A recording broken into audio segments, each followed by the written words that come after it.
Eu sou Evandro Xoxin, @minxoxin no Instagram, estou aqui com o Sbole, @sbole no Instagram, e estamos aqui para comentar os eventos que aconteceram do dia 23 de 3 de 2019 até o dia 29 de 3 de 2019. Opa, já começa errando! Tamo. E aí, Sbole, mais uma semana? Mais uma semana, Xoxin. Quase 10 anos de diferença aí desde essa data, mas tá tudo certo, né? Um pequeno equívoco, né, eu diria, mas acontece, 10 anos passam muito rápido, passam voando, ainda mais quando é a sua diferença entre ser um adolescente espinhudo e ser um super famoso podcaster, né? É, exatamente. E aí, cara, como é que foi a sua semana? Como é que tá o seu artigo? Como é que tá as suas correrias aí, né, literais, correrias literalmente, anda fazendo seus exercícios, como é que tá? Então, essa semana eu finalmente consegui me livrar das transcrições, consegui terminar todas elas e agora eu tô na fase mais legal da pesquisa, que é a fase de análise dos dados. Então, essa semana, depois de eu ter conseguido finalizar todas as transcrições, eu tô agora me organizando como é que eu vou fazer pra analisar. E, como eu já conversei contigo durante a semana, eu descobri que, na verdade, eu não sei analisar porra nenhuma, porque todo o jeito que eu fazia antes, eu descobri que você faz de um jeito muito mais fácil que eu. É, cara, é um jeito mais intimista, eu diria, de analisar os meus dados ali, né? Reouvindo tudo várias e várias vezes, acompanhando e lendo e só fritando e fazendo um Ctrl-C, Ctrl-V dos parágrafos ali pra unir tudo. É interessante, eu diria. Cara, eu gosto de viajar muito nessas entrevistas, eu gosto de tentar encaixar as coisas, tentar descobrir coisas novas. É muito legal, muito legal.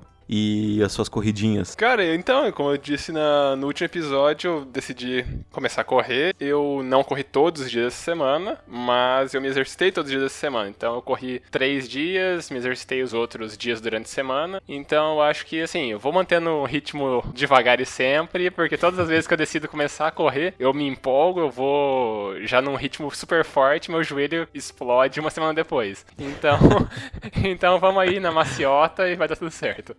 Pô, isso que você ainda é magro, né, cara? Você nem exerce tanta pressão e peso no seu joelho, né? Sim, né? Mas é começar a atividade, né? Depois pegar ritmo aí tudo bem, mas você já começar assim, no primeiro dia querer correr 10 km, aí é meio foda, né? E eu já fiz isso das outras vezes. Então, no primeiro dia eu corria 10 km sem ter preparo algum, e aí eu ficava 2 semanas sem correr.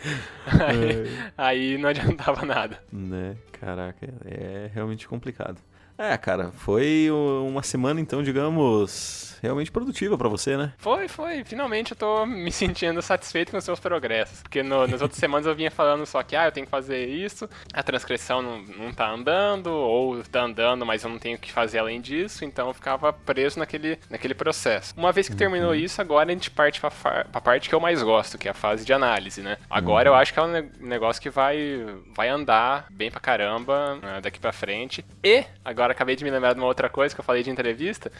Eu não sei se eu cheguei a comentar aqui no podcast, mas na minha tese ela envolve a pesquisa de 4 grupos de pessoas, né? Brasileiros e ingleses que moram tanto no Brasil como na Inglaterra. E aí, eu procurando os ingleses que moram aqui no Brasil, né? Eu fui procurando no Google e não sei o que, professor de inglês, coisa assim. Acabei descobrindo que tem uma inglesa que mora aqui na região de Maringá e ela é de Leeds, por sinal. Caraca, olha só quem diria. Como o mundo é pequeno, né? Aham, de fato. Como Leeds e Maringá são pequenas, né?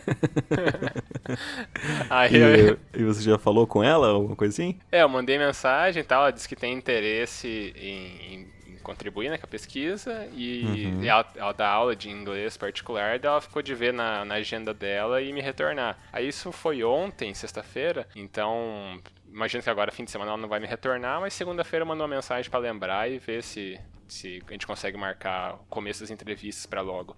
Maneiro, super maneiro mesmo. Pois é, e encontrando primeiro, talvez ela conheça outros ingleses, coisa assim, então é aquela bola de neve, né? Encontrando primeiro, você vai embora.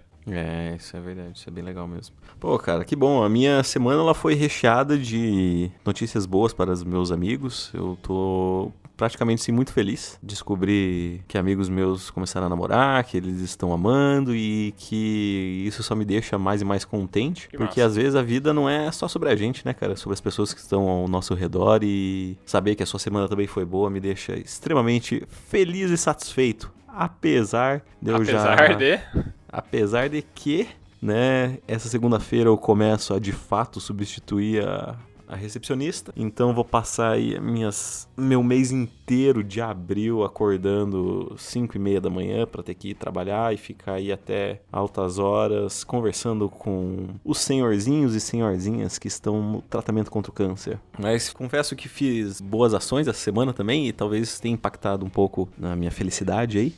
Que eu resolvi muito problema de TV, que a gente tem um hóspede lá que ele tá com alguns problemas na perna, assim, ele não consegue andar direito e tal. Ele passa boa parte do dia deitado lá na sua cama e a gente levou uma TV, né? Ele é um quarto que não tinha TV, mas a gente foi lá, fez um esquema pra colocar a TV pra ele poder assistir que ele bem entendesse, né? Assistir a Globo, enfim, que é basicamente o que pega na TV digital. Mandou aquele Sky Gato também? Não, pior que não. E aí instalei a TV pra ele, e eles não conseguiam mexer e tal, e eu fui, acho que teve dias assim que eu tive que ir umas 3 vezes, eu não sei o que eles faziam, eu falava, você só precisa apertar esse botão aqui e mudar o canal. Aí eu não sei como eles configuravam aquela TV, eles meio que tiravam da tomada, eu não sei, eles mudavam a fonte, sabe, colocavam pro cabo HDMI e, nossa, eu fui muitas vezes naquele quarto. E, apesar de tudo, fui recompensado com uma bolsinha pra guardar moedas, que eu sinceramente ainda não sei aonde que eu vou usar, pra que eu vou usar, mas o que vale é o intuito do presente e ele me deixou muito feliz também. Bom, eu tenho uma que eu deixo no carro pra dar pra guardador, assim, que quando eu paro na rua vem aqueles pedintes que eles se disfarçam de guardador de carro e aí eu pego umas moedas de lá e distribuo por aí. Boa, uma boa tática, talvez eu faça isso. E, cara, e no mais, assim, comecei a escrever, de fato, concentrar bastante pra escrever o cenário do concurso lá, que tá bem legal, assim, agora é a última fase, que é a fase das expansões das ideias. Cara, isso me traz uma reflexão muito legal do tipo que talvez que tenha motivado também um pouco do meu mestrado e o que me motiva às vezes a escrever é a minha reflexão do dia. Eu não sei se você quer comentar mais alguma coisa que aconteceu aí contigo nessa semana, que seja relevante, senão eu já vou partir pra minha reflexão aqui. Minha semana já acabou, cara. Resumi ela e pode estourar o pau nessa reflexão. Show de bola. Então assim, cara, o que eu sempre gostei ali do mestrado era a parte de pesquisa mesmo.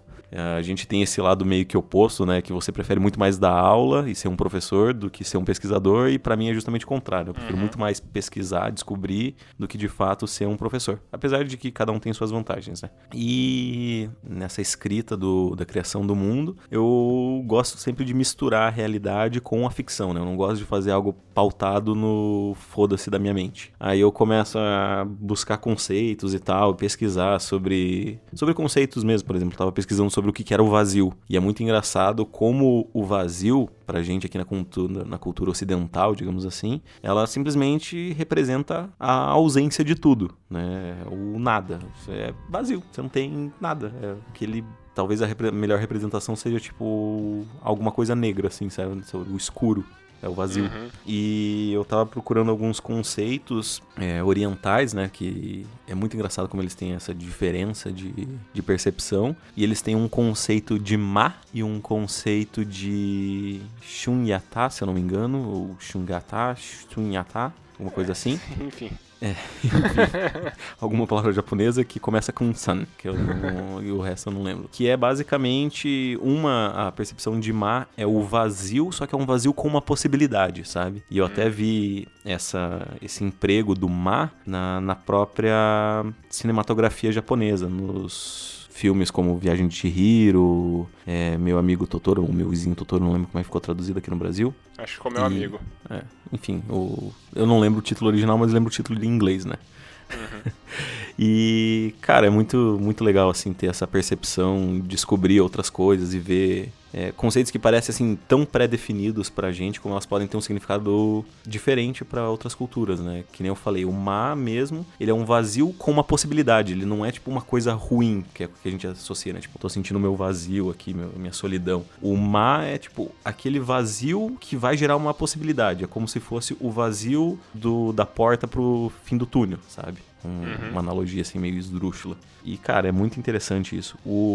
Na perspectiva mais budista, que é essa linha que eu tinha falado aí do Shunyata, ela é mais um vazio de contemplação, de você atingir um julgamento, uma visão sem julgamento, sabe? De você conseguir compreender alguma coisa sem julgar ela, sem você raciocinar ela. É só, digamos, em tese, a contemplação verdadeira, sabe? E, cara, é muito interessante como essas coisas fazem sentido depois que você começa a analisar por esse prisma. Até outro caso que eu estava pesquisando era sobre as dimensões, né? Que eu estava comentando contigo antes, em que eu ia colocar que existem 4 dimensões, né? É isso, altura, comprimento e largura. E daí a 4ª dimensão que dizem que é o tempo. Só que daí eu fui pesquisar para ver quantas de fato tinha, né? Vai que tem mais, coisa assim. E daí eu redescobri a teoria das cordas, que eu lembrava há muito tempo que tinha lido isso num livro de física, alguma coisa assim. E daí há especulações, assim, para cálculos que existem no mínimo 10 dimensões, assim, pra teoria das cordas. Caralho. É muito maneiro. Cara, é muito maneiro como você começa a ver, de fato, as coisas por um outro prisma.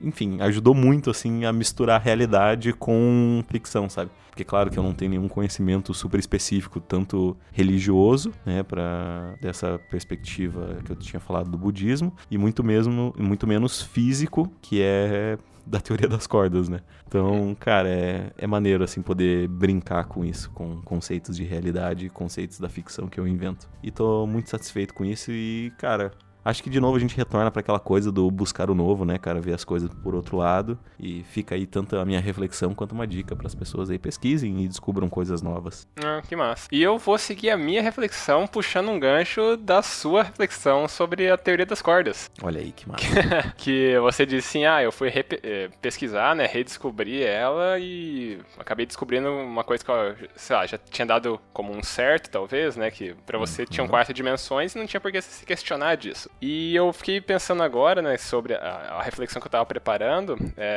era sobre esse meu processo de analisar os dados, que eu acabei redescobrindo uma forma de analisar os dados. Eu sempre disse que eu trabalho com pesquisa qualitativa, então eu trabalho essencialmente com entrevistas. E eu tenho uma certa experiência com isso, né, então eu já sei transcrever, eu sei o procedimento de análise, só que eu sei o meu procedimento de análise, né, eu não tinha parado para pensar que poderia ter uma outra forma, talvez mais fácil, uma outra forma que talvez eu poderia otimizar isso, não sei. E conversando com você durante a semana, eu acabei descobrindo uma outra forma, né, que você segue uma abordagem bem mais direta, sem tanto apelar para codificações, assim, você lê tudo e reflete a respeito daquilo ali e tenta montar uma narrativa que faça sentido.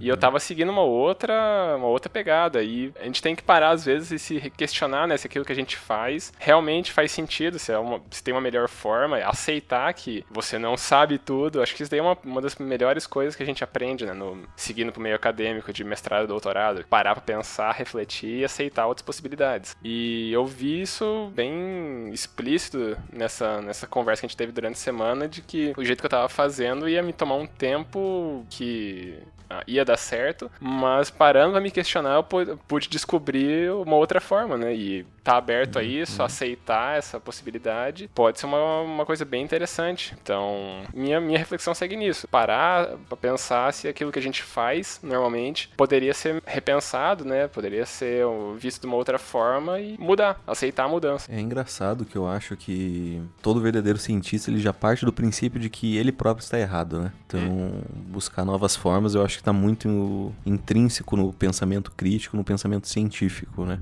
Que, como você falou, é o cerne do mestrado e do doutorado, da graduação. Você entende conceitos básicos e tal de cada matéria, de cada disciplina, mas é de fato no mestrado, no stricto sensu, que você começa de fato a questionar as coisas, né, cara? Pensar colocar esse olhar crítico acima de tudo. E é interessante, assim, agora que a gente tá comentando essa análise de dados que você tinha falado, eu vejo que a forma e o histórico de cada um, ele tá muito relacionado em como a gente faz as coisas, né? Por exemplo, eu sempre achei que você foi sempre uma linha assim mais... Eu vou colocar assim em termos, mas eu acho que o pessoal vai entender, mas é mais positivista, que é mais objetivo, digamos assim, né? Pra resumir, a gente não vai ter um debate epistemológico aqui, mas... porque senão, tipo, se a gente já tinha 10 ouvintes, a gente vai cair pra 2, né? Então, você sempre teve essa, pelo menos do meu ponto de vista, claro, Teve esse viés mais objetivista pra categorizar coisas, classificar elas, porque eu acho que a sua construção veio disso, sabe? Veio de uma construção que diz ser qualitativa, mas sempre tinha aquele pezinho no quantitativo. Total. De que tipo, cara, isso daí, isso realmente é ciência, isso que você tá fazendo? Sendo que não tem números, né? A administração sempre teve esse debate muito forte. E eu, como vim de uma perspectiva, digamos assim, um pouco mais da sociologia, da filosofia, né? Talvez. Um pouco mais, não sei se é construtivista, mas enfim, né? Não vamos entrar nisso. Exato. Eu sempre fui mais livre com os meus dados, né? Pra eu, inclusive, evitar o erro de querer encaixar eles no que eu tava querendo estudar, né? Porque o meu principal medo era, tipo, ler e falar assim, isso aqui vai se encaixar nesse quadrado, esse aqui vai se encaixar nesse quadrado, esse aqui vai se encaixar nesse quadrado, né? Então, eu sempre gostei de fazer essa leitura bem livre e refletir mesmo, como você falou, sobre o texto. E daí, depois, fazer essa separação de, tipo, essa coisa que ele falou aqui, ela se encaixa na minha teoria, mas isso aqui não faz tanto sentido. Por que será que... Daí você volta e retoma a leitura e tal, e deixa a análise livre, né, entre aspas, assim. Claro que isso também vai sofrer outro tipo de crítica, né, mas daí aí a gente já tá falando no âmbito acadêmico mesmo, e acho que não é o objetivo do podcast. Eu vou encerrar minha fala por aqui, me calando em 3, 2, 1. Não, mas faz total sentido, assim, até a abordagem que a gente tem nas nossas situações de vida, né? Reflete muito a bagagem que a gente teve, nossa criação. E, cara, você não precisa concordar com isso, mas você precisa entender, talvez, né? No mínimo, porque é a partir disso que você começa a ter outras visões, né? Às vezes a gente entra em alguns paradoxos, né? Do tipo, o cientista sempre tem que pensar pelo lado que ele tá errado, e daí se chega um terraplanista e fala isso... Aí você fala, não, você tá totalmente errado, sabe?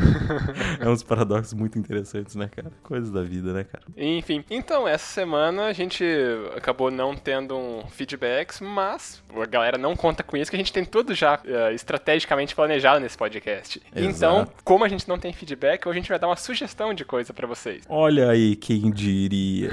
Na verdade, a gente tá alternando, né? A gente faz, às vezes, um feedback, às vezes uma indicação. Não é que a gente não recebeu um feedback. O feedback tá lá. A gente só tá esperando um bom momento pra... Só tá deixando ele curtir, render o feedback ali. Isso. Estamos monetizando o feedback ali, deixar. Então vai aí pra sua indicação, Esbole. Tá bom. Eu vou seguir na minha indicação, que eu tentei pensar alguma coisa relacionada com o papo de hoje, né? E a minha indicação é um quadrinho que se chama Day Tripper. Ele foi publicado originalmente nos Estados Unidos. Vamos ver aqui no Brasil que editora que publicou ele. Foi a Panini. Foi a Panini? Tá. Nos Estados Unidos acho que foi sobre o selo da Vertigo, né? Foi Vertigo e aqui foi a Panini, mais a criação de 2 brasileiros. Isso. Dos 2 irmãos. Gabriel Bá e Fábio Moon. Isso aí. Acertei? Deixa eu só olhar aqui que ele tá atrás de mim. Fábio Moon e Gabriel Bá, exatamente, olha aí. Até parece que você conhece a HQ. Não só conheço, como é a minha favorita, né, cara? Então, essa HQ ela é fantástica, assim, principalmente por esse papo que a gente estava desenvolvendo ao longo desse episódio sobre separar para pensar nas coisas, o jeito que você faz, as suas escolhas, a sua vida, né? Porque eu acho que um dos temas principais dessa HQ é essa efemeridade da vida, né? Que você vai vivendo e você se questiona, e se você fizer tal coisa, que fim que você vai levar, a brevidade da vida, né? Pra não dar spoiler, mas tudo tem um fim, né? Claro que isso já tem uma reflexão muito profunda, mas eu acho Day Tripper uma obra, assim, do meu ponto de vista, né, ela é muito mais do que só isso, né? Totalmente completa, sabe? Eu acho que não tem pontos que eu chegaria a mudar nela, por exemplo, ou que eu fiquei tipo, isso aqui não é tão bom. Cada quadro, cada nome, tudo ali tem uma reflexão por trás, um motivo por estar ali, sabe? Por isso que eu acho que ela é uma obra completa. O nome do próprio personagem principal, que é Brás, tem uma relação com Memórias Póstumas de Brás Cubas, que vai dar lá no final, que daí eu não tenho por que dar um spoiler agora, né? Mas vai ter uma relação também com isso. E, cara, é muito engraçado isso, né, cara? As opções que você tem na vida, o que elas podem ou mudaram pra você. Tem tanta metáfora, assim, nessa HQ que teve capítulo, assim, cara, que eu chorava. Foi a primeira... Caralho, primeira não, né? A nesse única... Cara, a única HQ na qual eu chorei, assim, de fato. Porque eu me vi muito em muitas histórias ali, sabe? Em coisas que aconteceram muito parecidas comigo, que, sabe, um turning point, porque é que não dá pra falar dela sem acabar dando um spoiler, né? Mas o final de cada capítulo, ele meio que acontece uma coisa semelhante, né? Sempre tal coisa acontece no final de cada capítulo. E teve esses finais, eles tinham uma relação muito pra mim, né? De tipo, acontece isso e daí eu mudo totalmente. E a minha vida teve pontos assim, sabe? Aconteceu tal coisa, eu mudei. Simplesmente mudei. É um grande trauma, uma grande felicidade, mas mudei, sabe? E por isso que ela é tão importante pra mim, eu sempre recomendo. É a minha capa de Facebook desde sempre, eu acho. Devo ter tido 2 capas de Facebook, uma relacionada ao David Bowie e essa daí do Day Tripper que tá até hoje lá, com certeza. Entendi. Bom, eu acho uma HQ extremamente fantástica e, bom, eu recomendo a leitura. Cara, show de bola. A gente vai deixar uma recomendação apenas por semana. E acho que ficamos por isso. Tenham todos uma ótima semana, aproveitem bem o dia, descubram coisas novas, pesquisem e, mais importante de tudo, sejam todos muito felizes. É isso, Sbole? Que isso, que mensagem linda, cara. Autoajuda, tamo aí, né? Eu me sinto tocado e motivado pra seguir mais uma semana daqui pra frente. E não esquece de correr, hein, vacilão? Opa, tô aí. Então beleza, falou, rapaziada. Falou, tchau, tchau.